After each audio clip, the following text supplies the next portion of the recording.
Et salut les amis, c'est Francis pour un 4e mini tuto consacré aux vêtements dynamiques dans les BD et mangas. Vêtements qui permettent d'habiller n'importe quel personnage, mais aussi de lui donner du style ainsi que de l'énergie. Et oui, le vêtement peut et doit rajouter énormément d'énergie, même à des postures déjà dynamiques comme celle-ci. Ça vous paraît difficile ? Vous verrez, pas tant que ça. Et comme toujours, on va voir ensemble les astuces parfois inédites sur cette chaîne pour booster, donner de la puissance aux vêtements de vos personnages. C'est parti !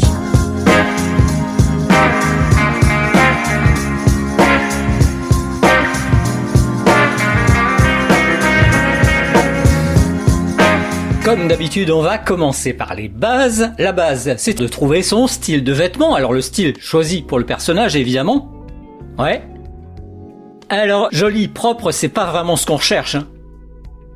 Oui, exact, Emma. Il manque de dynamisme, d'énergie, alors que ceux que tu portes toi sont pleins de vie et de vibrations. L'idée, pour éviter le côté plat d'un vêtement, c'est d'habiller un corps humain au volume correct et avec une posture dynamique de base. On voit bien que de face, les bras ballants comme ça, c'est pas top. Un corps tourné, cambré et qui bouge, par exemple le bras, eh bien c'est mieux. Mais même pour un corps de face, on peut faire quelque chose, rassurez-vous. Notez bien, un vêtement c'est d'abord un truc posé, avec un petit espace, sur le corps. Il est parfois aussi plus écarté de ce corps. Et il peut être également pincé, par exemple par une ceinture. Autre base de dynamisme, les plis qui partent en général de points sous les bras et au pubis. Ces plis tiennent compte du volume qui est dessous. Exemple, une épaule c'est rond, donc les plis sont courbes, arrondis. Et sur le corps par exemple, devant, les plis vont aller se caler toujours entre le volume de la cage thoracique et le volume du ventre. En bonus, les plis ont aussi un bord comme ceci, ça ajoute du volume, ça ajoute du dynamisme. Oui Emma ? Ah, combien de plis? Alors, mon conseil, faites un trait, un pli principal vers le point. On n'est pas obligé de toucher le point d'ailleurs. Ensuite, on a un mini pli secondaire. Dessus-dessous, on s'en fout. Et enfin, quelques traits fins de volume comme ceci. Et pour un côté froissé, comme sur la chemise d'Emma, on garde les mêmes bases, ici en bleu. Et le principal, eh bien, on va le casser en deux. Le secondaire, on va par exemple le trembloter un petit peu. Et là, on va simplement déstructurer. Voilà. Allez, on passe à nos astuces de pro maintenant. Première astuce un petit peu vue il y a quelques secondes, faire des traits cassés. Oui, alors à quoi ça sert? À éviter principalement deux mauvaises habitudes qui ruinent un dessin de vêtements, surtout ceux des débutants. Le premier, c'est l'effet fromage fondu. Oui, tu vas voir, c'est quand tu fais un seul trait sans t'arrêter, comme si tu dessinais du fromage qui coule. Sur un dessin, ça donne ça, on fait le cou, le bras, en suivant le brouillon, c'est mou, c'est pas dynamique du tout, et sur ton vêtement, Emma, ça donne un truc comme ça. Bon donc, clairement, l'effet fromage fondu, on évite. Deuxième mauvaise méthode, alors c'est quand même un petit peu mieux, c'est de faire un segment égal un trait. Oui, ça veut dire que par exemple, un bras est divisé en plusieurs segments. Un segment ici, un segment là, un autre segment là, etc.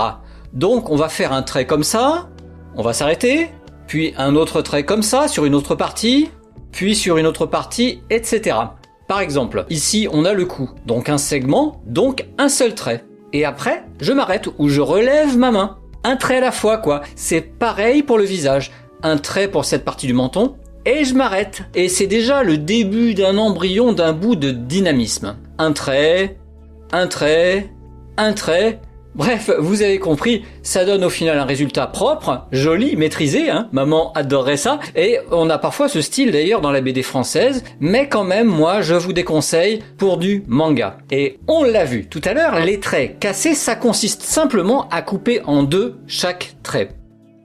Oui, les cassures, Emma, on les met où on veut, comme on veut. Sauf peut-être à certains endroits. Par exemple, ici, on a à cet endroit l'épaule. Une boule d'épaule, de muscle d'épaule assez grosse. Et on est un petit peu obligé de casser le trait à l'intersection de cette boule et du bras. Voilà.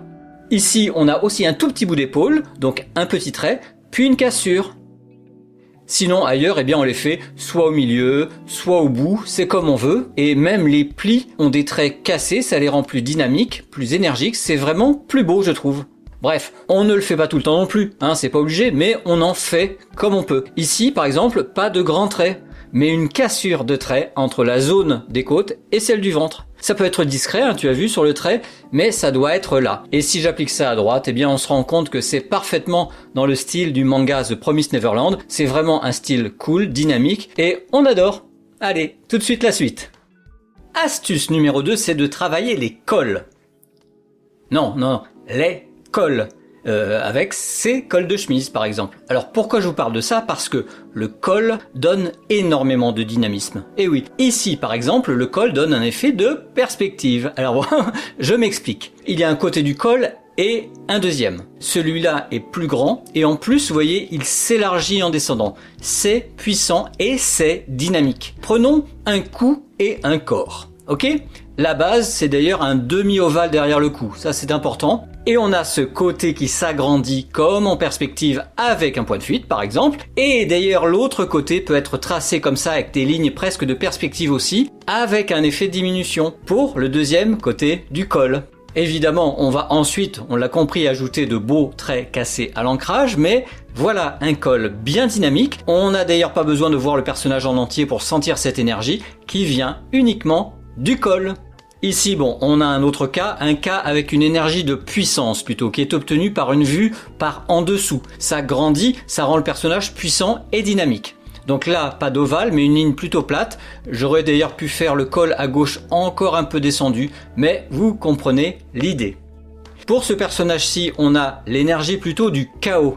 Alors, le col bien de face, ça pourrait être trop sage, trop calme, mais le fait de dessiner différemment les détails et les cassures de chaque côté, eh bien ça donne un côté en vrac, un côté panique, une énergie de chaos, comme l'indique aussi la tête du personnage.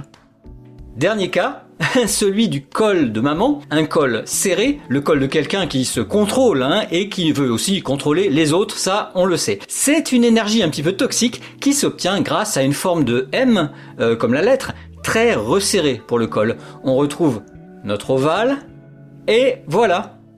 Donc le milieu du M en plus est caché par une zone noire, mais on en voit quand même un bout, c'est très bien fait, ça se joue ici. Donc au final, ce col a une puissance et un dynamisme très spécial, mais que l'on peut tous ressentir. Chacun d'ailleurs de ces cols nous raconte, vous l'avez compris, un type d'énergie, et ça, ça booste, ça dynamise à mort un vêtement. Allez, troisième astuce, je vais un petit peu vite, c'est l'énergie du vent. Alors l'énergie du vent, c'est celle qui par exemple fait que les jupes se soulèvent. C'est adapté au dessin de personnages en mouvement.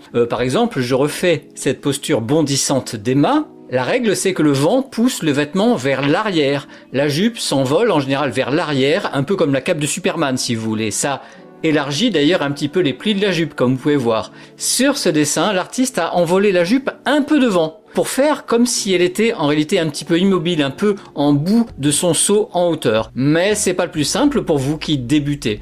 Donc dites-vous que en général, comme sur le dessin à droite, quand un corps court, qu'il va vers l'avant, eh bien le vêtement reste toujours un petit peu derrière. Devant, par contre, le vêtement, ici la jupe, est plaqué contre le ventre, mais derrière il vole comme si le vent le poussait. D'ailleurs, c'est la même chose pour les cheveux, je sais pas si vous avez remarqué, c'est l'effet vent, l'effet dynamique, le plus cool je trouve pour les vêtements. D'ailleurs, je vous montre un petit peu le making-of de ces dessins-ci. Vous pouvez voir que le col en panique, les cassures de traits un petit peu partout et le vent de la jupe ont permis de refaire ce très beau dessin de vêtements dynamique.